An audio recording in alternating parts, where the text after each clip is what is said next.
नमस्ते, म Raghu.Prajapati। आज म तपाईहरुलाई soil and water assessment tool जुन एउटा हाइड्रोलोजिकल मोडेलिङ हो, यो सेमी हाइड्रोलोजिकल मोडेलिङमा चाहिँ यो SWAT युज गरिकन हाइड्रोलोजिकल मोडेलिङ कसरी डेभलप गर्ने र त्यसको लागि के कस्तो डाटाहरु चाहिन्छ भन्ने कुरा म यो बिगिनरहरुको लागि सानो कम्प्लिट SWAT मोडेलको भिडियो डेभलप गर्दैछु।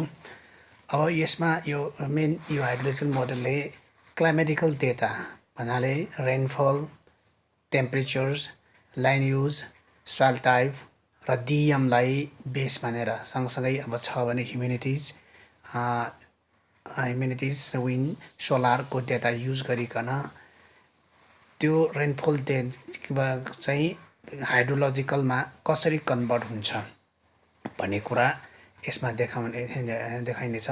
अथवा यो SWAT मोडल युज गरिकन रेनफलबाट डिस्चार्ज कति कन्भर्ट हुन्छ र त्यो स्टडी एरिया वाटर शेडमा चाहिँ कसरी वाटर डेन्सिटी हुन्छ र कति रेनफल चाहिँ कसरी कुन तरिकाले कति अमाउन्टमा चाहिँ डिस्चार्जमा फ्लो हुन्छ, ल्याटरल फ्लो कसरी हुन्छ, रन अप कति हुन्छ, ग्राउन्ड वाटरमा कति जान्छ, साथै यसले यो SWAT युज गरिकन सेडिमेन्टेसनहरुको बारेमा पनि र रिजर्भरको बारेमा पनि हेर्न मिल्छ।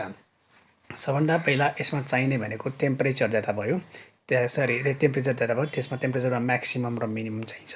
सँगसँगै यसमा रेनफल डाटा चाहिन्छ, रेनफल डाटाहरु पनि चाहिन्छ। यो डेली डाटा कम्तिमा 30 इयर्सको युज गर्यो भने राम्रो मानिन्छ। त्यो टेम्परेचर र त्यहाँ रेनफल पछि अर्को इम्पोर्टेन्ट डाटा भनेको चाहिँ डीएम डिजिटल इलेभेसन मोडेल हो। यो डिजिटल इलेभेसन मोडेल अब कुनै पनि वेबसाइटबाट हामीले डाउनलोड गर्न सकिन्छ हैन। अब लेटेस्ट जति जुन छ त्यो आफुलाई स्टडी एरिया अनुसार जुन ठाउँको डीएम चाहिन्छ त्यो चाहिँ अब कुनै पनि वेब पेजबाट सजिलैसँग डाउनलोड गर्न सकिन्छ। अब 5 मिटरको रिजोल्युसनको, 30 मिटर रिजोल्युसनको अथवा 100 मिटरको रिजोल्युसनको त्यो डीएम चेक गरिकन डीएम को क्वालिटी अनुसार हामीले डीएम पनि युज गर्न सकिन्छ।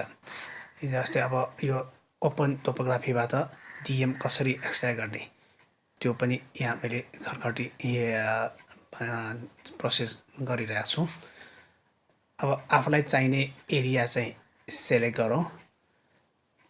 त्यो सेलेक्ट गरिसकेपछि अहिलेलाई मैले डेमोको लागि सानो एरिया मात्रै चुज गरे। सेलेक्ट गरिसकेपछि त्यसको करेस्पोन्डिङ कोअर्डिनेट कति छ भने यहाँ देखाएको छ र यसलाई माइनरले पनि इनपुट दिन सक्नुहुन्छ।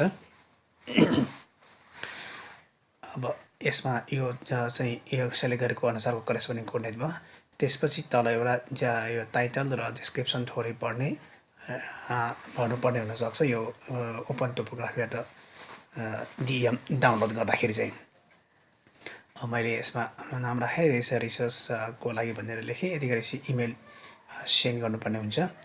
इमेल सेन्ड गरेर त्यसलाई सबमिट गर्यो भने एकछिनपछि यो डाउनलोड हुन्छ।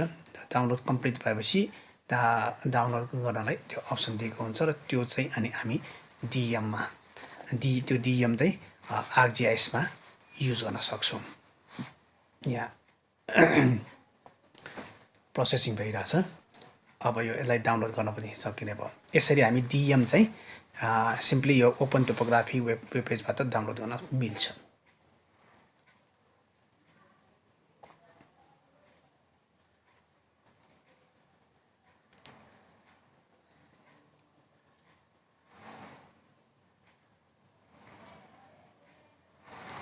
त्यसपछि अर्को डेटा भनेको चाहिँ यो लाइन युज डेटा पनि हो।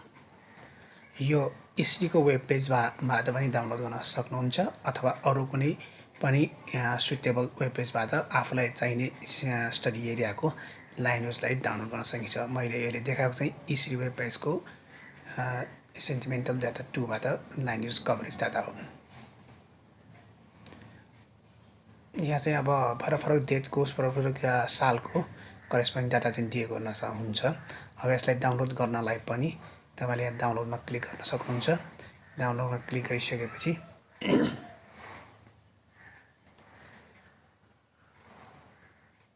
त्यो एरिया कहाँ हो त्यसको कोड अथवा ग्रिड चाहिँ चुज गर्ने। यसलाई जुम इन गरौँ।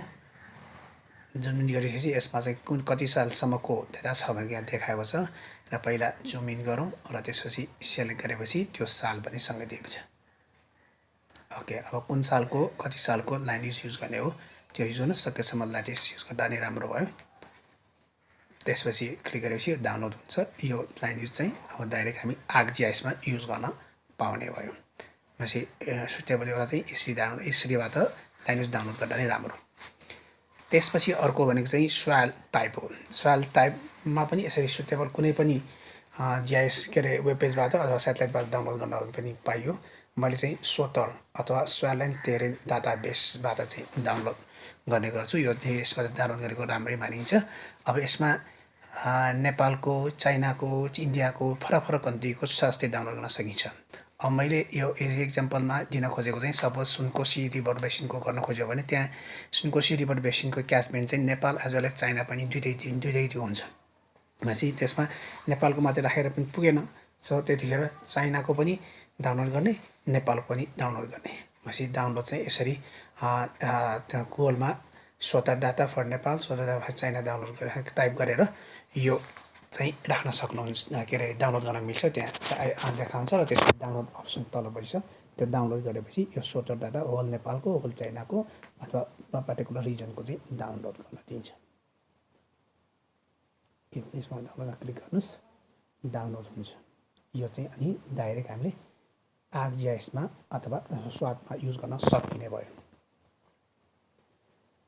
यसरी डिएम लाइन युज र स्वाल टाइप चाहिँ हामीले विभिन्न उसमा के अरे सेटेलाइट इमेजबाट अथवा वेब पेजबाट डाउनलोड गर्न सकिन्छ। यो जुन चाहिँ अब स्वाटको लागि एउटा इम्पोर्टेन्ट इनिसियल डेटा मान्दा पनि भयो।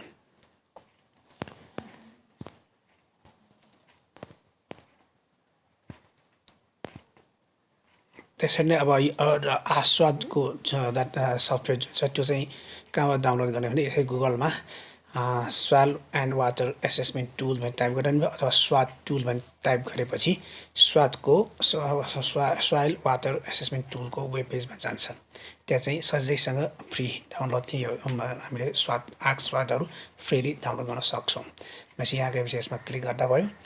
त्यसपछि स्वाटको यहाँ के अरे पर्सन दिएको छ। तर अब यो कुन पर्सन टाइप गर्ने के अरे इन्स्टल गर्ने भन्ने कुरा चाहिँ तपाईँको आफ्नो ल्यापटपमा कुन चाहिँ आर्कजिआइएसको पर्सन छ त्यसको करेस्पोन्डिङ पर्सन चुज गरेर त्यो अनुसारको आर्कजिआइएस चाहिँ इन्स्टल गर्न सक्नुहुन्छ, डाउनलोड गर्न सक्नुहुन्छ। त्यो डाउनलोड गरेपछि इजिली तपाईँले इन्स्टल गर्न मिल्छ है। तर एउटा चाहिँ ख्याल गर्नुपर्ने त्यही आफ्नो ल्यापटपमा जुन आर्कजिआइएसको पर्सन छ त्यो चाहिँ हेरेर मात्रै गर्नुपर्ने हुनसक्छ र कति कुराहरू कम्प्याक्टेबल नहुन पनि सक्छ।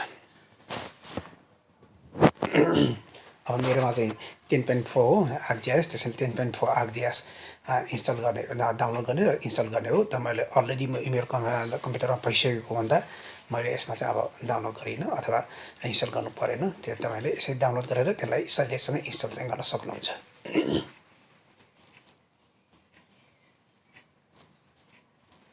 त्यस्तै अब अर्को एउटा यसमा टुल चाहिने चाहिँ यो मोडल आर्कजिआइएसको मोडल बनिसकेपछि हामीलाई एउटा क्यालिब्रेसन भ्यालिडेसनको टुल चाहिन्छ। त्यो भनेको यसमा अटोमेटिक टुलको रूपमा चाहिँ स्वाट कप भन्ने छ। यो स्वाट कप पनि डाउनलोड गर्न सक्नुहुन्छ। अब यसमा नयाँ र पुरानो दुईवटा पर्सन छ। पब्लिक डोमेन पर्सन भयो भने तपाईँलाई सहिलेसँग यसलाई इन्स्टल गर्न मिल्छ भने स्वाट माथिल्लो नयाँ के अरे इन्स्टल गर्दाखेरि अलिकति त्यहाँ प्रब्लम दिन्छ जस्तो लाग्छ। मेरोमा चाहिँ मैले पुरानो अथवा वर्ल्ड पर्सन युज गरेको छु। वर्ल्ड पर्सन टाइप गर्दाखेरि केही गर्नु पर्दैन। लगइन टाइप गरेपछि डाइरेक्टली डाउनलोड गर्न दिन्छ र इन्स्टल पनि सहिलेसँग गर्न सकिन्छ। यो चाहिँ हामी स्वाट मोडेल बनिसकेपछि यसको मोडेलको क्यालिब्रेसन र भ्यालिडेसनमा चाहिँ युज गर्ने हो। यसै यो टुल पनि यसरी पहिला डाउनलोड गर्नुपर्ने हुन्छ काम सुरु गर्नुभन्दा अगाडि।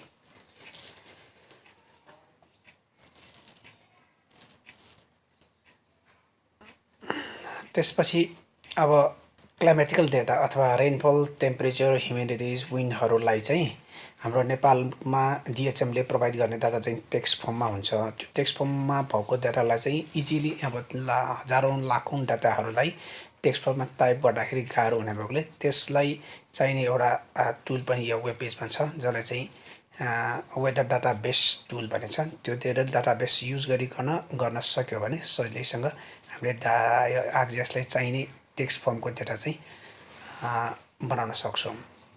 त्यसैले त्यो डाटा पनि यो आरजिएसको वेब पेजमा पाइन्छ। यो जुन वेदर डाटाबेस भन्ने छ त्यो टुल चाहिँ एउटा पनि डाउनलोड गर्नुपर्ने हुन्छ, अथवा त्यो कति कुरा पुरानो नयाँ भएकोले त्यो वेब पेजमा छैन भने त्यसलाई चाहिँ विभिन्न यो स्वाटको ग्रुपबाट अथवा कतै गुगल सर्च गरिकन पनि डाउनलोड गर्न सकिन्छ। यसमा डेटा हुनुपर्ने चाहिँ आरजिएस हुनुपर्ने डाटा चाहिँ यो तरिकाले हो। यहाँ 1980-01 भनेको अर्थ तपाईँको डाटा चाहिँ 1980 देखि जनवरी 1बाट सुरु हुन्छ भने यो पहिलो लाइनले जनवरी 1 को डाटा, दोस्रो लाइनले जनवरी दोस्रो तारिकको डाटा, तेस्रो चौथो हुँदै यसरी यो फर्मेटमा राख्नुपर्ने हुन्छ। भनेपछि अब यो हरेक लाइनले एक दिनको डाटा, रेनफलको टेम्परेचरको एक दिनको डेटा भनेर जनाउँछ। भनेपछि यो क्रमशः यसरी राख्दै जाँदा यसमा हजारौँ डाटा हुन्छ। यो हजारौँ डाटा यसरी हरेक स्टेसनको हजारौँ डाटालाई यसरी टाइप गर्दाखेरि त्यो सम्भव हुँदैन, गाह्रो हुन्छ, तेजियस हुन्छ। त्यो भएकोले त्यसो भएकोले यस्तो डाटालाई चाहिँ कन्भर्ट गर्नको लागि त्यही डाटाबेस वेदर डाटाबेस टुल भन्ने एउटा पनि भयो भने सजिलैसँग हामी डाउनलोड गरेर त्यसलाई कन्भर्ट गर्न सक्छौँ। यसमा 13,000 डाटा छ। एउटा स्टेसनमा नै यति धेरै डाटा भयो। भनेपछि यसरी नै हरेक स्टेसन, अब त्यो कति स्टडी एरियाको जतिवटा पनि हाइड्रोलोजिकल स्टेसन अथवा मेट्रोलोजिकल स्टेसन जति पनि छ त्यो सबैलाई टाइप गर्नु यसरी टेक्स्ट फर्ममा टाइप गर्दा धेरै झन्झट हुने भएकोले हामीलाई एउटा यो वेदर डाटाबेस टुल एउटा पनि डाउनलोड गर्दा राम्रो हुन्छ र त्यो पनि चाहिन्छ। अनि यो टुल भयो भने यसरी कति जो जस्तै यो यति धेरै स्टेसनहरू थियो त्यो स्टेसनलाई सबैलाई हामीले कन्भर्ट गर्नुपर्ने हुन्छ। भनेपछि अब हामी डिएसएमबाट पाएको डाटालाई पहिला एक्सेल फर्मेटमा राख्ने, सबैलाई त्यो एक्सेल फर्ममा एउटै फर्ममा राखिसकेपछि त्यसलाई CSV फर्ममा चेन्ज गर्ने, अनि त्यसपछि त्यो वेदर डाटा चलाएपछि त्यो चाहिँ टेक्स्ट फर्ममा सजिलैसँग हामी कन्भर्ट गर्न सक्छौँ। जस्तै यसमा चाहिँ यो फर्ममा चाहिँ यो तरिकाले यो फर्ममा चाहिँ यो इयर्स भयो, डे मन्थ इयर्स भएको डेटा भयो, उतापट्टि चाहिँ यसको रेनफल डेटा भयो र जति साल छ हरेक स्टेसनको कति सालदेखि कसरी हरेक स्टेसनको नम्बर अफ इयर्स अथवा नम्बर अफ टाइम पिरियड चाहिँ एउटै हुनु पर्यो। त्यो एउटै भइसकेपछि त्यो सबैलाई वान बाई वान स्टेसनको कम्प्लिट डेटा चाहिँ यसरी एक्सेल फर्ममा लहरै रो वाइज चाहिँ राख्नुपर्छ। त्यो राखिसकेपछि त्यो चाहिँ एक्सेल फर्मलाई चाहिँ हामी अनि अहिले वेदर डाटाबेस युज गरिकन टेक्स्ट फर्ममा सजिलैसँग कन्भर्ट गर्न सक्छौँ।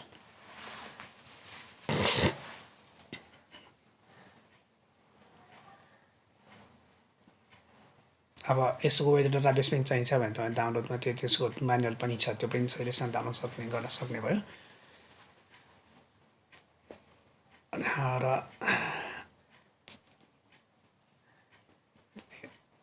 अब विन्ड पावर अथवा सोलरको डाटाहरू छ भने पनि त्यसरी गर्न सक्ने भयो। त्यो टुल्स चाहिँ यसै चाहिँ स्वाटको वेब पेजमा हुन सक्छ। पुरानो त्यो डाटा म्यानिपुलेसन भयो कति केसमा यो वेब पेजमा बेला बेलामा हटाइसकेको हुन्छ। त्यस्तो केस भयो भने चाहिँ यसरी ग्रुप यो स्वाटको ग्रुपहरू हुन्छन्, यो ग्रुपमा चाहिँ डिस्कस भइरहेको हुन्छ यो टुल कहाँ पाउने यसरी लेखेको हुन्छ भनेपछि यसरी विभिन्न पर्सनहरूले त्यो लिङ्कहरू सेयर गरिराखेको हुन्छ। जस्तै यो एउटा लिङ्क भयो, अब त्यो लिङ्कमा क्लिक गर्दाखेरि खुल्न पनि सक्छ नखुल्न सक्छ। यो क्लिक गर्दाखेरि अब यो खुलेन भन्नु यो त्यसमा चाहिँ टुल हटाइसकेको छ भनेपछि अर्कोपट्टि हेरौँ।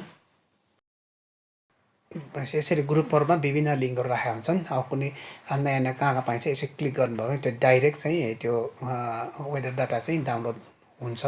त्यो चाहिँ के भनेपछि डाटालाई एक्सेल डाटालाई टेक्स्ट फर्ममा कन्भर्ट गर्नलाई यो धेरै नै युजफुल टुल हुन्छ।